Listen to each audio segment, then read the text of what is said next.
My fellow Ambalanders, fellow Ambazonians, this is Dr. Cho Ayaba. I want to thank our people for their steadfastness and thank our forces for their defiance and continuous resistance on the ground. In most liberation struggles, the responsibility to find a long-term solution and a strategy that gets you people from the face of resistance to that of liberation falls to leadership. Leaders are open to be accessible by internal and external stakeholders and assets that can bring some level of support both at the diplomatic, financial, logistics, and domestic levels.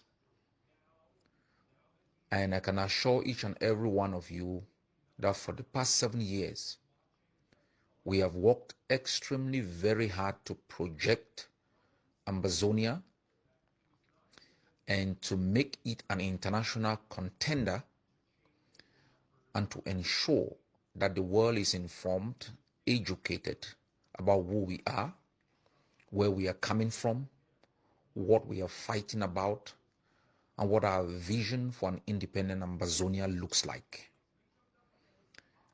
A few years ago, I announced that Ambazonia has become an international contender because in international relations, recognized states and those who influence international activities are the only ones that interact. We are a state, but not a recognized state.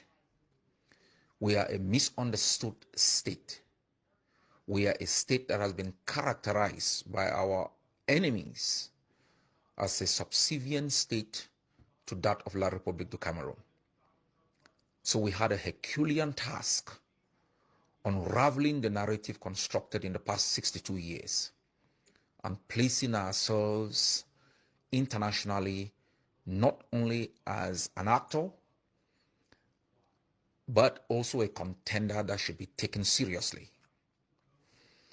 And it will be an understatement to say we prevailed.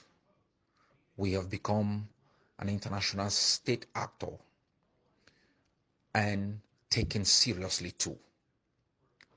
Our wit in the way that we've navigated the international architecture has been profound. We have used persuasive approaches.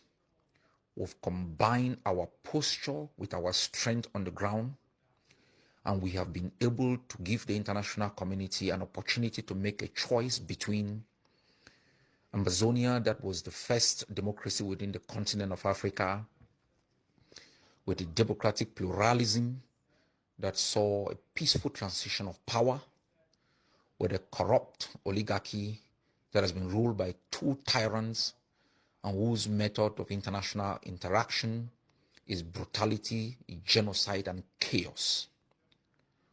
We have presented ourselves as a harbinger for stability in the Gulf of Guinea and the future for the generations of Ambazonians and Africans who yearn for a new construct that protects our rights, create opportunities for our people. We have been very successful, and this success is attributed to our international actions and the power we've demonstrated on the ground. The next chapter in our struggle will require to up our game on the ground. Relative power alone will not get you recognition. The world pivots towards certainty, and we must amass the kind of power that demonstrates that we are a reliable actor that can protect the international system, that can be the guarantor for international transactions, that can ensure international security. That is why in the last months, I've presented a clear-cut agenda for us to achieve this objective. This will require the combination of our resistance strategy and a liberation strategy. Our resistance strategy is going to remain the block by block within the states, where we undermine the ability of the enemy to function. We continue to delegitimize the system by ensuring that the administrators cannot move freely.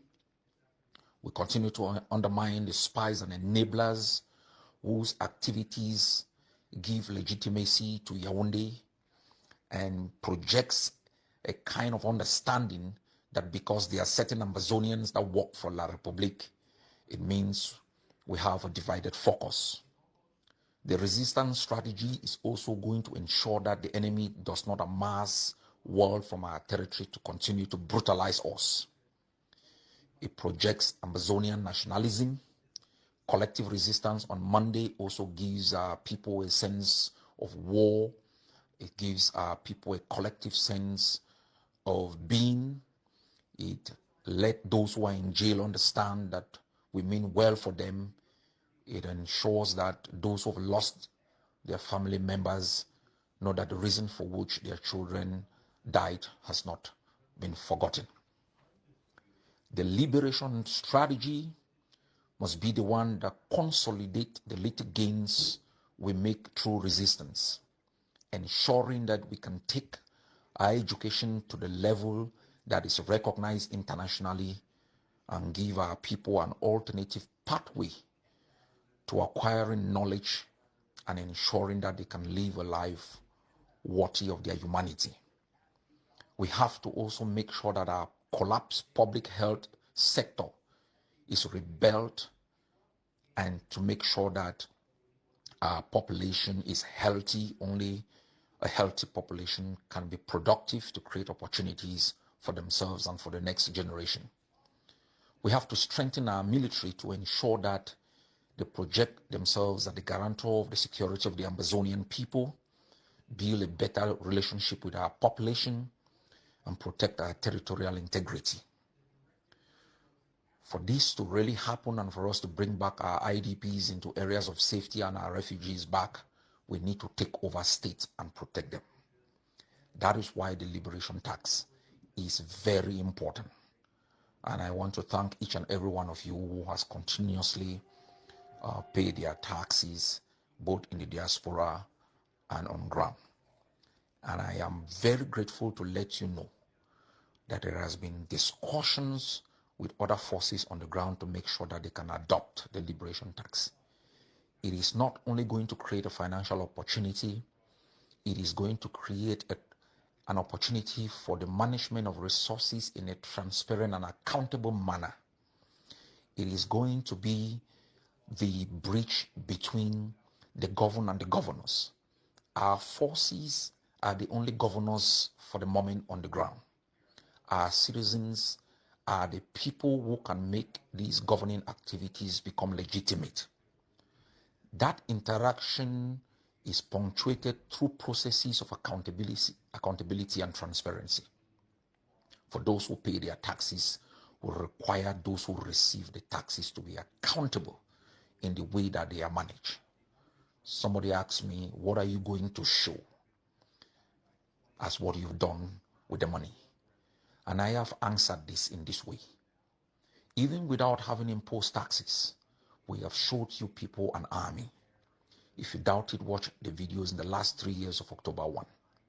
Even without taxes, we have been able to show you people that we did not only call you not to attend schools of La République, we provided alternative avenues through which our children to acquire knowledge. It might not be adequate at the moment, but every baby starts with crawling, then limping, stumbling, walking, and becomes a sprinter. And if we refuse to embrace our own and think that we can only consume what has been produced by our enemies, we will never have what belongs to us. We will never perfect it in the ways that we want. Other forces are having discussions to adopt this, and we will be implementing these in the form of a federal system. In a federal system, the federal government oversees certain aspects, but there are specific issues that are implemented by the states.